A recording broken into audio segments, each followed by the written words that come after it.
मेटिया ब्रुज के garden rich में पिछले दिनों जिस तरह से बिल्डिंग गिरने का हादसा पेश आया था और जिसको लेकर मेयर फिरहाद हकीम ने पूरे कोलकाता शहर में इलीगल बिल्डिंग को लेकर सख्त रवैया अपनाया था, यहां तक कि कई इलीगल बिल्डिंग्स का डेमोलिशन भी हुआ।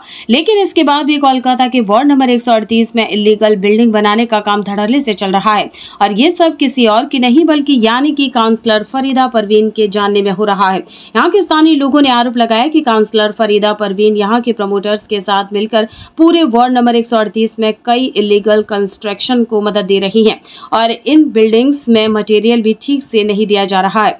और ऐसा ना हो कि जिस तरह से गार्डन रिच हादसे में 13 से 14 लोगों को अपनी जान से हाथ धोना पड़ा था, कहीं ऐसी घटना यहाँ पर भी ना हो।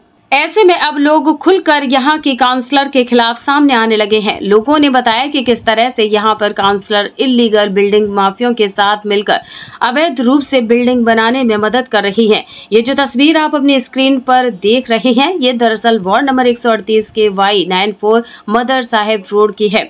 उसके अलावा एक और तस्वीर जो आप देख पा रहे हैं, ये है T119Y20 दत्त बगन की है। ये दोनों जगह राजा बागान थाने के अंतर्गत आती हैं। इसके अलावा भी यहाँ के कई और जगहों पर ऐसा काम चल रहा है, ऐसे आरोप लगाए हैं यहाँ के स्थानीय लोगों ने।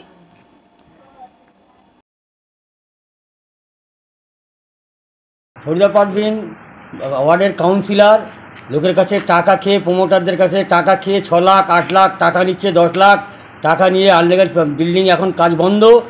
যেহেতু বিল্ডিং পড়ে আছে তাতে বন্ধ আছে, তার সত্ত্বেও কাজগুলো করছে। কার 6 লাখ, কার 8 লাখ, কার 10 লাখ নিচ্ছে এইভাবে। আর যার প্ল্যান আছে তার বিল্ডিং করতে দিচ্ছে না, তাকে বলছে যে প্ল্যান দেখাও। সেই প্ল্যান দেখাচ্ছে, সে হয়তো একটা দেয়াল সারিয়ে দিয়েছে, বলছে 8 লাখ দাও তবে তোমার কাজ করতে দেবো। আর যেগুলো বিনা প্ল্যানে নেই পুরো উপরে গুন্ডাগার্দি করে পার্টির ছেলেদেরও কোনো ইয়ে করছে না, ওপরকে পার্টির ছেলেরা বলছে তাদেরও শুনছে না, ও নিজে যেভাবে কাজগুলো করছে টাকা খেয়ে। তো কোনো পার্টির ছেলেকে, কোনো বুথ প্রেসিডেন্টকে, ওয়ার্ডের প্রেসিডেন্ট পরোয়া করছে না, কারো কথা শুনছে না। প্রমোটার দিয়ে যত আনলিগাল বিল্ডিং এইভাবে পুরো 138 নম্বরে ভর্তি করে ফেলেছে। আর ওয়ার্ডের ছেলেরা ওই জন্য ভোটের বিরুদ্ধে ওর বিরুদ্ধে কাজ করছে। এ তো 138 নম্বর ওয়ার্ড, এখানে কার ভরসা হবে? ফরিদা পারভিন এখানকার কাউন্সিলর, ওনারই ক্ষমতায় সব কাজ প্রমোটাররা করছে। পুরো গার্ডেন রিচ মেটিয়া ব্রুজের ভেতরে কাজ বন্ধ আছে, কিন্তু 138 নম্বর ওয়ার্ডে ফরিদা পারভিন সবাইকে টাকা পয়সা খেয়ে, এটা আপনারা বুঝতে পারবেন। হ্যাঁ, কাজ ও কাউকে মানতে চায় না, লোক কমপ্লেন করছে, তার সত্ত্বেও কাজ করিয়ে যাচ্ছে। ও নিজেকে নিজে মনে করে কি আমি বাহুবলী। ওয়ার্ড কাউন্সিলর ফরিদা পারভিন কাউকে মানে না, এমএলএর কথা মানে না, চেয়ারম্যানের কথা মানে না, পার্টির ছেলেদের কথা মানে না। হ্যাঁ, ও নিজে নিজে নিজের বলেতে মানে বাহুবলী হয়ে কাজটা করে। ফরিদা পারভিনের জোরে ও কাউকে কোনো কিছু মানে না। আর ওনার মতন 138 যেরাম হচ্ছে, বাকি গার্ডেন রিচ মিডিয়া বুঝে ওরকম কোথাও কাজ হচ্ছে না, যা ইচ্ছে তাই করছে।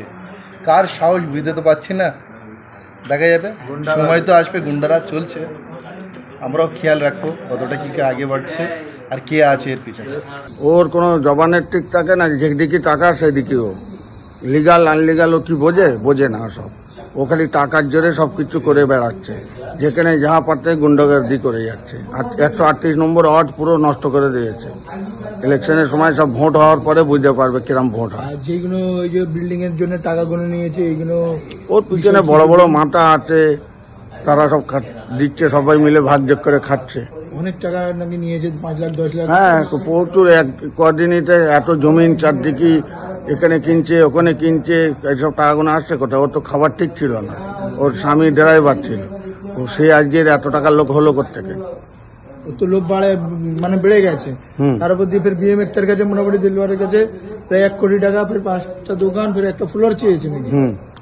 এটা সত্য কতটুকু? হ্যাঁ, তো ওটা অরিজিনাল কথা, ওটা আবার কি ডুপ্লিকেট কি সারা দুনিয়া জানে। করেছে তো এত আনলিগাল কাজ, পুকুর বোঝাচ্ছে, ডোবাচ্ছে, ভাসাচ্ছে, সব এই করছে। আরো কি কি হচ্ছে দেখো, আনলিগাল কাজ যত করছে, ওসব কাজের যত টাকা নিয়ে সব উগ্রবাদী কাজ হচ্ছে। এই যে 138 নম্বর ওয়ার্ডে যে এইসব যে আনলিগাল যে সমস্ত কাজগুলো হচ্ছে, এগুলো আমাদের কাউন্সিলর ফরিদা পারভিন এগুলোকে দেখা পাচ্ছে না। নিশ্চয়ই তালি ফরিদা পারভিনই তালি এগুলো তালি করাচ্ছে আনলিগাল কাজ। কেন ওনার তো দায়িত্ব এগুলোকে রোকা, আনলিগাল কাজকে তো রোকা ওনার এটা দায়িত্ব। তাহলে উনি কেন রুখছে না কেন? সব কাজ যখন বন্ধ তাহলে এসে এখন কাজ কেন মানে চালু আছে? এটা কি ব্যাপার আমরা তো বুঝে উঠতে পারছি না। হ্যাঁ হচ্ছে, টাকা দাও কাজ করো, আমাকে টাকা দাও কাজ করো, প্ল্যান ফ্ল্যান কিছু চাইনি। গুন্ডাটা হ্যাঁ গুন্ডে ট্যাক্স দাও কাজ করো, 1 লাখের জায়গায় 5 লাখ দাও, প্ল্যান করতে হবে না, কাজ করা যাবে। পিছনে কে আছে? ওর পিছনে অনেক বড় বড় হোমরা চোমরা আছে, তাদের সব সামনে শো করতে হবে। এমএলএ বলছে, এমএলএর কথা গ্রাহ্য করছে। কারোর কথা গ্রাহ্য করছে? আমাকে টাকা দাও, আমি টাকা চিনি, আমি অন্য কিছু চিনিনি। ফরিদা পারভিন সব নিজের মর্জিতেই কাজগুলো করছে। ও না এমএলএর কথা মানছে না কারোর কথা মানছে, ও নিজের মন মর্জি সব কাজগুলো করছে। নিশ্চয়ই কোনো মানুষের ওর উপরে হাত আছে, ওকে সাহস দিচ্ছে, ও তারই জন্য ভাবছে যে আমার ও আছে, ও আমাকে বাঁচিয়ে নেবে। নাহলে এত পাওয়ার ও করতেন পাবে? কাউন্সিলর হয়ে এত তো পাওয়ার হওয়ার কোনো কিছু নেই। এমএলএর কথা মানছে না মানে তো নিজের মর্জিতে করছে, মানে নিশ্চয়ই একটা কোনো পাওয়ার আছে, সেটা তো আর বলতে পারবো না।